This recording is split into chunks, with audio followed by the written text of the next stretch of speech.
Welcome to a brief discussion of Oroonoko and literary history. Where does this narrative fit in? What was Aphra career like? So I'm going to start with a little bit about Aphra herself. And there'll be more of this in the next video, but Aphra was mostly a playwright, and she was very popular. She was second only to John Dryden in number of plays produced in the Restoration period. Her best known play is one called The Rover. It still gets produced today. It's very funny. This is a picture of a production of The Rover.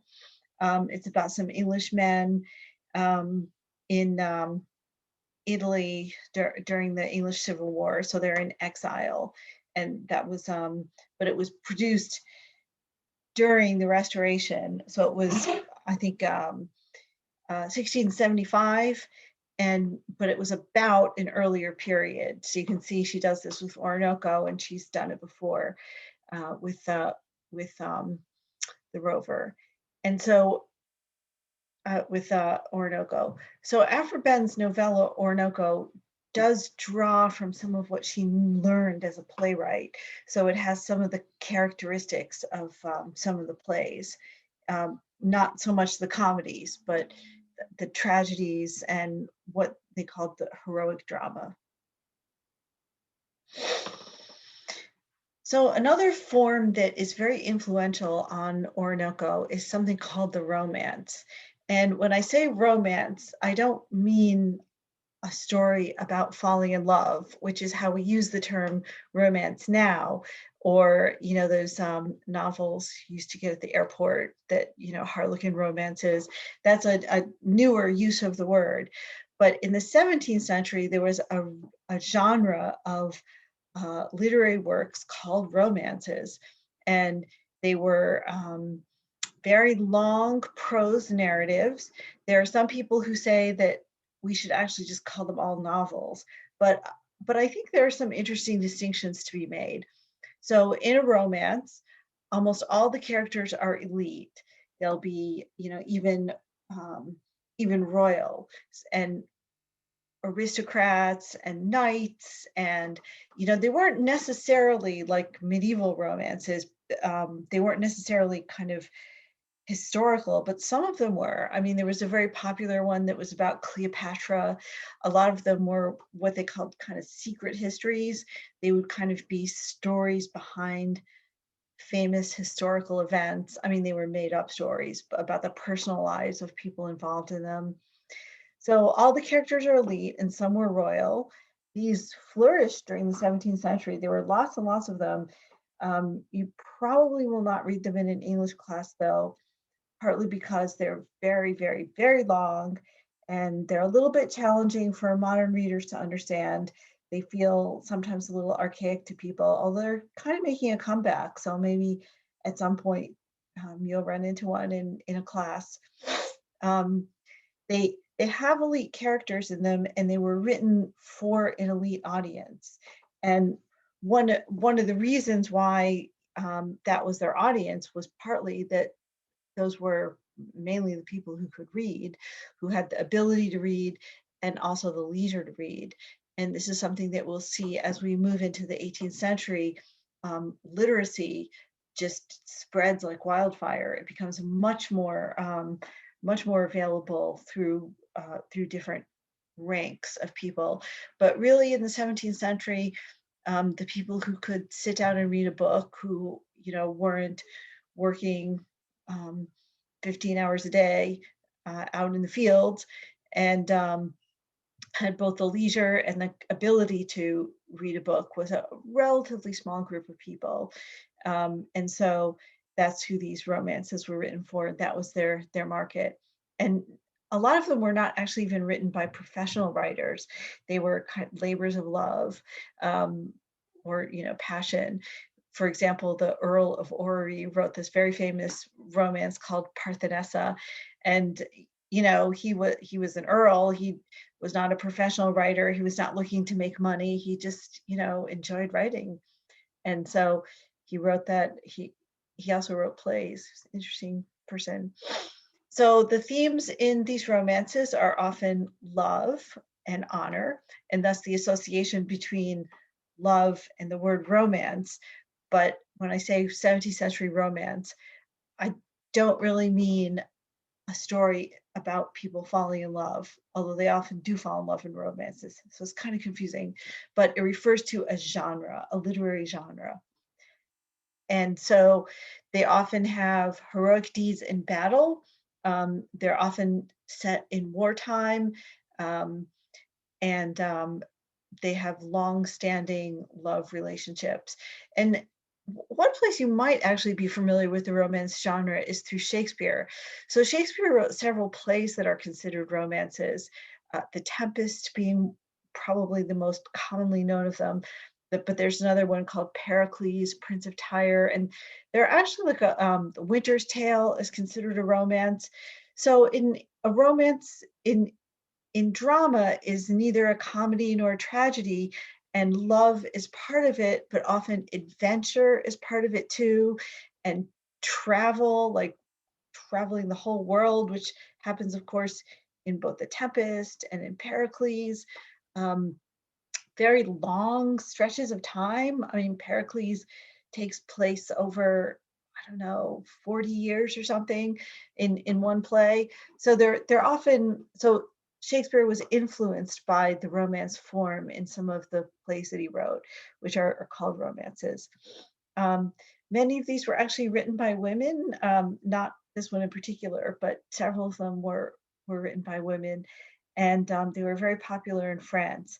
And a lot of the English elite read and spoke French as well as English, and so they would read them in French. And there were several very famous romance writers in France at this time. So another genre that really influences Oroonoko is called heroic drama.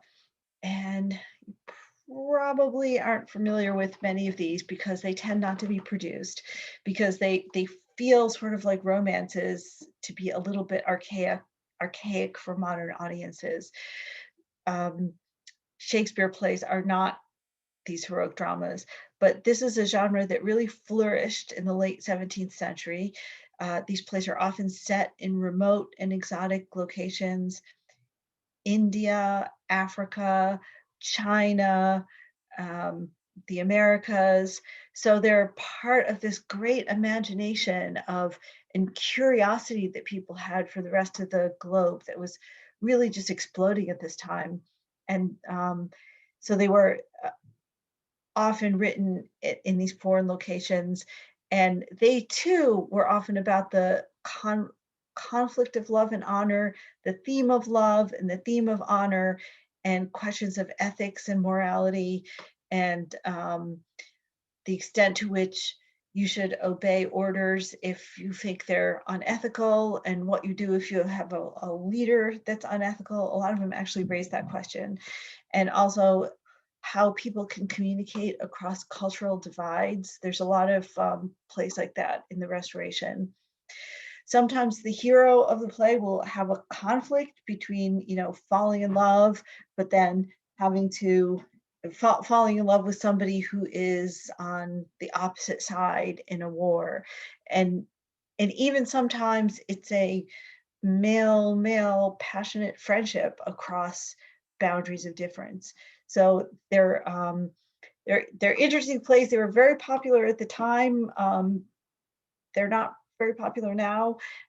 Mostly only scholars know about them, but they're part of the cosmopolitan court of Charles II and James II, and they often engage a royalist perspective, although they're also can be critical of monarchs, and often have monarch characters who do immoral things, and somebody else has to decide whether they're going to go along with it. So you can see how these heroic plays are a big influence on Oroonoko. Aphra Behn only wrote a couple of them. She mostly wrote comedies, but she would have been very familiar with them because of when she was writing and their great popularity at that time.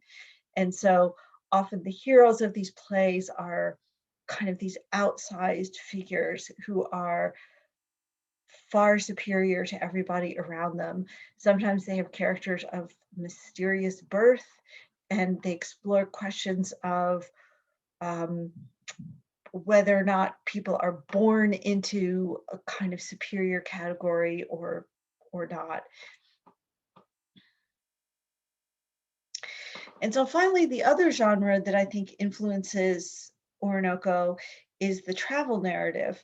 And as I'll talk about more in the other video, um, Ben was accused of just plagiarizing some travel narratives, and she was clearly, had some was definitely influenced by some travel narratives, and a lot of them were very popular at the time. They were one of the most popular reading genres in the 17th and 18th century. People just loved them because they were very curious about the world, and these travelers went out and always very commonly wrote their story. In fact, they would make a lot of money by telling their story because they'd been to places that nobody reading the narrative would have gone.